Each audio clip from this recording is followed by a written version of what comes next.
Hello everyone, welcome to a video about a great Django Reinhardt solo. And I know I've said that in many intros, and I keep saying a great Django Reinhardt solo, but truth is, almost all of his solos, all of his recorded solos are great.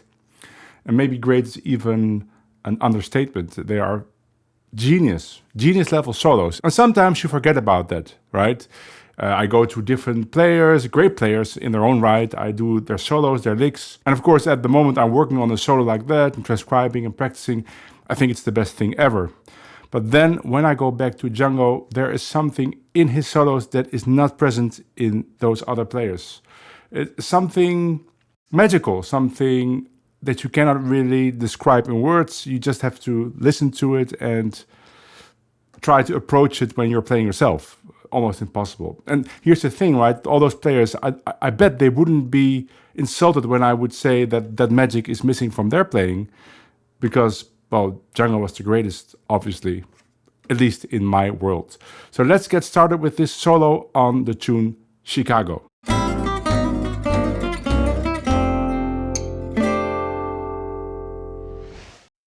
The reason I'm doing this solo is because I made some recordings with my brand new quartet, and if you want to check that quartet out, there's some videos on my YouTube channel and also on Instagram. I'll put some links in the description. And one of the tunes we recorded was Chicago. And I play a nice solo, I like the solo, but when I was listening to it, it's a little modern at times, which I like, right? And I don't want to get rid of it.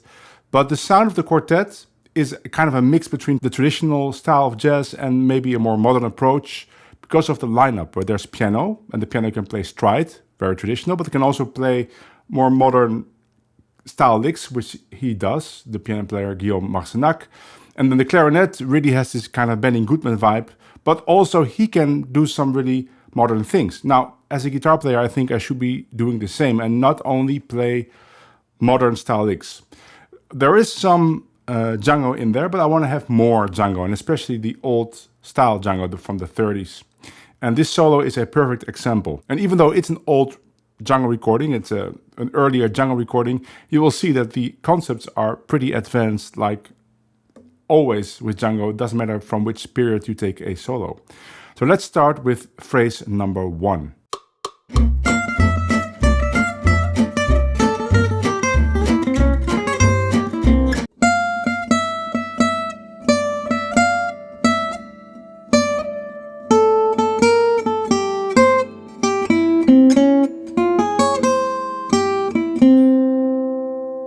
In this phrase, Django is basically outlining the theme to start, right? This is just a theme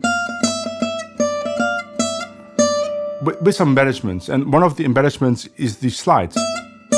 That's something that's typically Django. You don't really hear that all too often anymore. Maybe in older style players like Duvet Dunajewski and some recordings of Wawel Adler. But nowadays people don't really do it. It might be a little tacky, or you might be accused of copying Django's sound too much. But I think if you are really learning a Django solo, you should try to get that sound. So little slides. I put the slides also in the tab, as you can see. So try to do that. And you don't actually have to do it at the same place as I put it in the tab, but maybe some notes can have this slight embellishment to put some life in the notes. Just a theme, but now that's a typical Django thing, just sliding a dominant chord, or any chord actually, half step up and down. And there are several places where he does this. One other place where he does this, for example, is the solo of Exactly Like You. He plays something like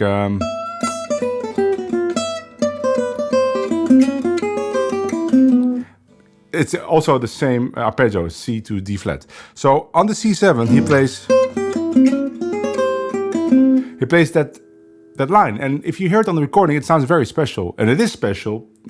Nobody does this. Just play a straight arpeggio, go half step up and down, and it's a special sound. Now, you should be careful with that. Don't do it all the time. Maybe once every, let's say, 5 solos in the gig. And Django isn't doing this in every solo, but in this solo he does it, and it sounds very, very appealing, especially because he starts his solo with just a theme. So this shifting of the chord is really a surprising and very appealing sound in that context. So let's go to the next phrase.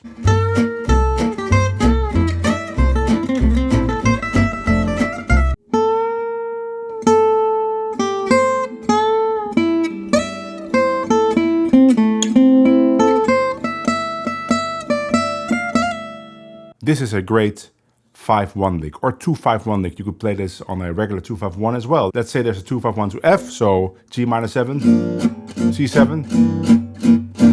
You could play this lick. 1, 2, 3, 4, 1, 2.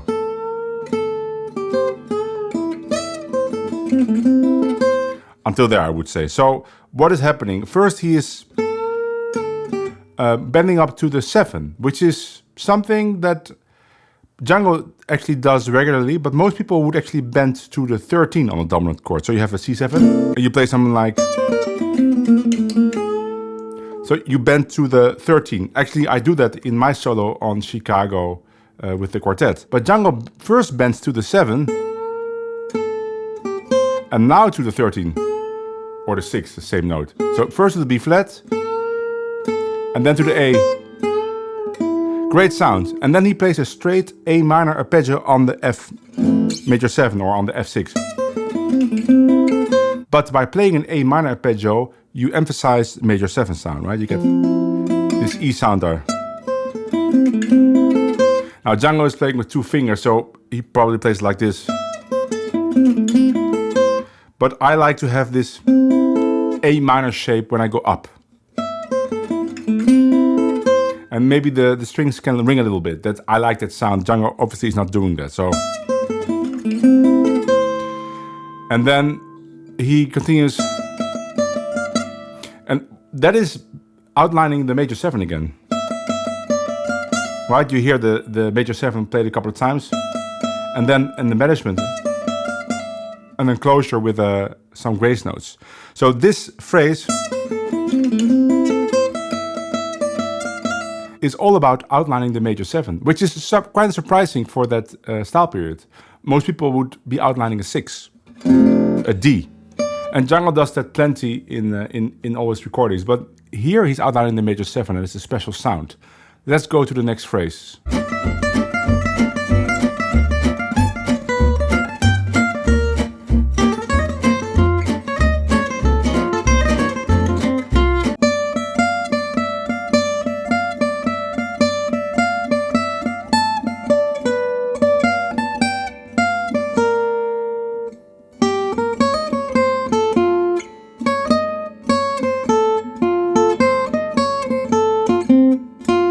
Here, Django starts with a repeating pattern of 3 notes.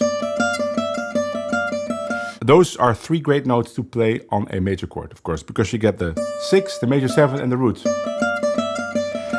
He's basically waiting for the chords to change to G7 so he can play the... And that is a B half diminished arpeggio, and B half diminished arpeggio is basically the top part of a G7. If you have a G7 chord, and I play a B major 7 arpeggio on top of it, I get the 9 in there. And that's the sound that Django really likes on chords on the 2nd degree dominance. So in this case it's F, so it's G7, which is the special chord in this Chicago, right? Because you would expect to go again to C7 chord, to the 5 chord, but actually we go now to the dominant on the 2nd degree G7, and he likes that 9 there. He would not really play a flat 9 there, which is really common in gypsy jazz nowadays, to just play this flat 9 and play that sound, which is also a great sound, but that 9 is a really sweet sound. So he's waiting. Maybe he's not waiting, maybe he just wants to repeat that pattern, but for me, it basically sounds like he's waiting, but it's exciting because it's kind of a release after all these repeating patterns. So you have to count it 6 times.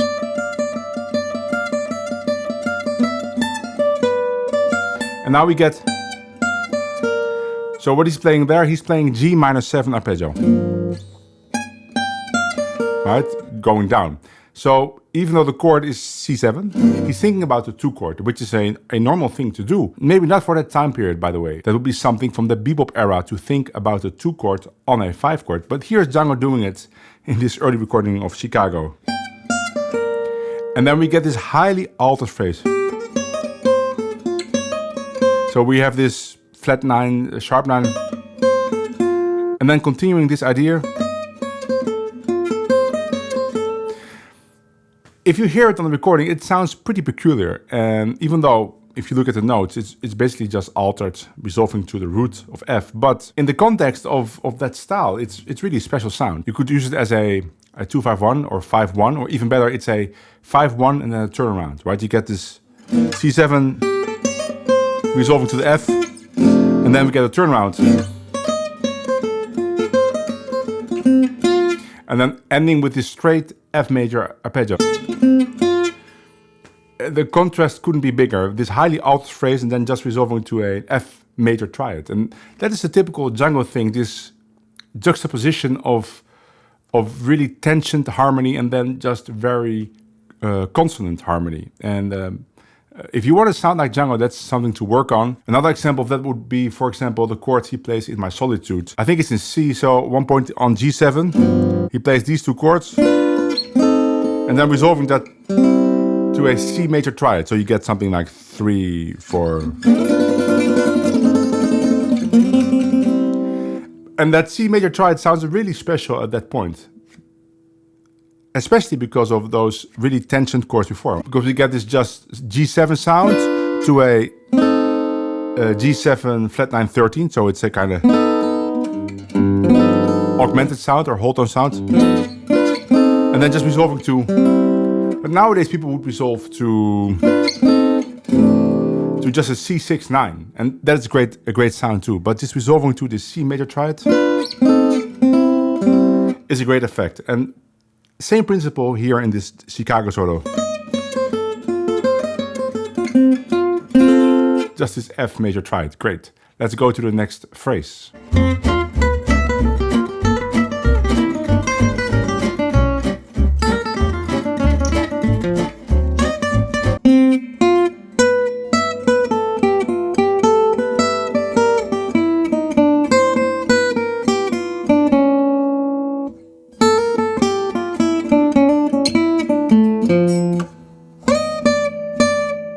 Now here Django goes all out. He's playing on F6, right? The backing is playing F6 or just playing F. He's playing this sound. That is a F major 7 sharp 11 sound. This sound, right? You could maybe play the chord like this. And he plays that in this lick. And the 9 is also there. So it's so weird harmonically, not by itself, right? This sound is used many times, but in that style, it's very peculiar, but it sounds great because it's so special, and also because he managed to play it in a very melodic way. It's something you really can't teach, something most people can do. I can do that. It's Django. I don't even know how he comes up with it, or if he hears the lines like that, but it is genius to do it like that. So now on the C7, he's still on that sound. So you get this B there against the B flat. Now that is outside, but I wouldn't look at it like that horizontally, like, oh, he's playing a major 7 on the C7. No. He's still on the F major 7 sound. And then just resolve late to the C7. And that is just a straight lick for C7. Typical Django lick. So that is another example of playing this really high tension sound, this major 7, 9, sharp 11 sound, going to a very straightforward C7 lick. And then we get, that's a lick for A7 altered, flat 13, resolving to a very standard, I want to say gypsy jazz minor lick, but the lick originates with Django, so it's a Django lick. That's a lick I play often, that I learned from Stockholm. Based around the D minor at 9 arpeggio. Now on the recording, you hear something. But I don't think it's Django playing that. That's one of the rhythm guitars really exaggerating, going to D7. It's not really clear, but I think Django stops the line there, and then immediately you hear And Django's getting ready for the next phrase, which is a phrase on Christoph changes. And let's go to that next phrase.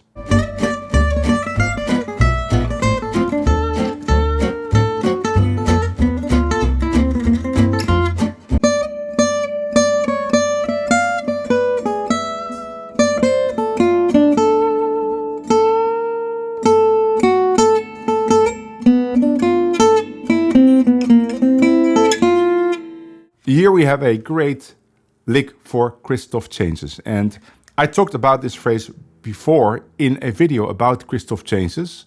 I'm not gonna explain what those are because I explained it in that video and you see me explaining this phrase. But I think I'm not explaining it the way I'm gonna explain it now because there are some subtleties that I didn't talk about in that video that I will talk about now. So it starts. So realize the chords here are G minor, G sharp diminished, and real Christoph changes would be B flat, B diminished. But those chords are basically the same because G minor is just B flat major with a G in the bass. And B diminished is the same as G diminished, G sharp diminished. So you can play the same things on every variation of Christoph changes. So this variation with the 2 chord as the first chord is very unusual, but you could just think about B flat, B diminished. And this first line is outlining those chords perfectly.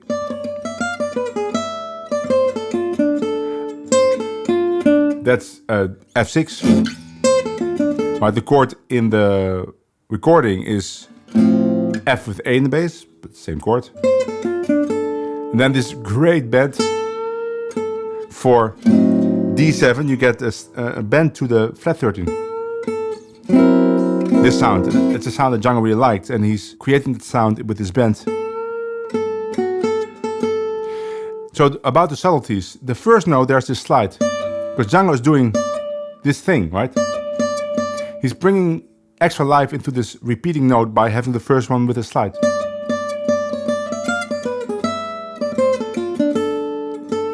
And here, again, a little slide. And then there's this great lick for G7 to C7.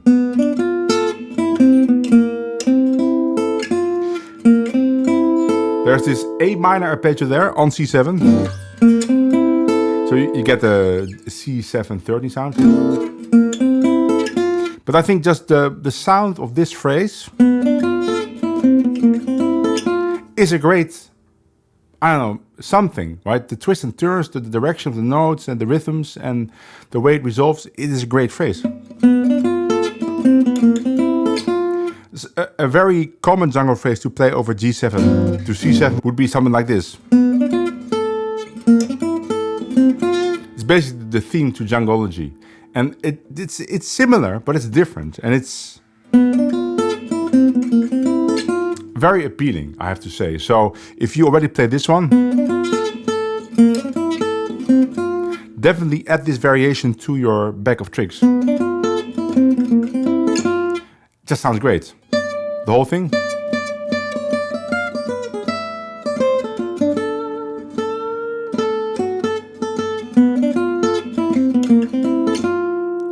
Great stuff. So that was the first chorus of this amazing solo. And there is also a second chorus. You heard me play it in the beginning. And I'm gonna talk about that chorus as well. But I will do that on my Patreon, especially for my patrons. And I will do that exclusively for my €10 patrons and up. There's several tiers, and the lowest tier, the €5 tier, you can download the tabs that you saw on screen today. And also tabs from other videos. And at the €10 tier, you will get access to this exclusive video, which I'm gonna make later this week. And also a bunch of other videos that I made exclusively for that tier. I hope you enjoyed this video. If you did, please give it a like, subscribe, hit the bell icon. I know everybody says that, but it's really important that you do, because I've heard from many people that if you like the video and subscribe and hit the bell, you will learn any solo or lick on my channel 10 times faster than if you wouldn't. So better do that, nothing to lose. I'm gonna end this video with a small commercial for my book, Van Hemert System. It's a book I wrote last year, and it's all about how to get started with playing jazz guitar. Hopefully I will see you in the next video right here on YouTube or maybe on my Patreon. Bye!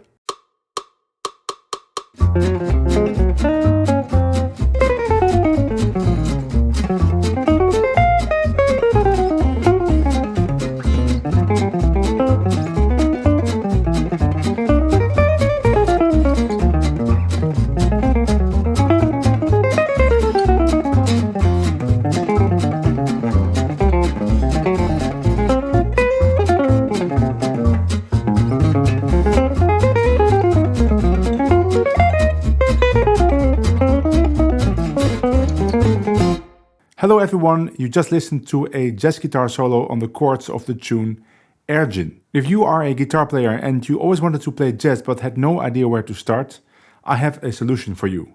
I just released a book called The Van Heemert System, which describes the system I used myself to learn how to improvise, like you just heard. The methodology is completely based on learning a couple of shapes across the guitar neck that will enable you to improvise on every jazz standard you can think of. Of course, it's gonna take a while to become proficient at playing those shapes and how to apply them, but you don't have to learn anything else. No music theory, no scales, no arpeggios, no fretboard identification, no ear training, just learning those shapes and how to apply them. That's what I did myself, and you just saw the result. If you are interested in learning to play jazz guitar like that, and you are in the US, order my book in the web store of djangoguitars.com. And if you are in Europe, send a mail to this email address. Bye!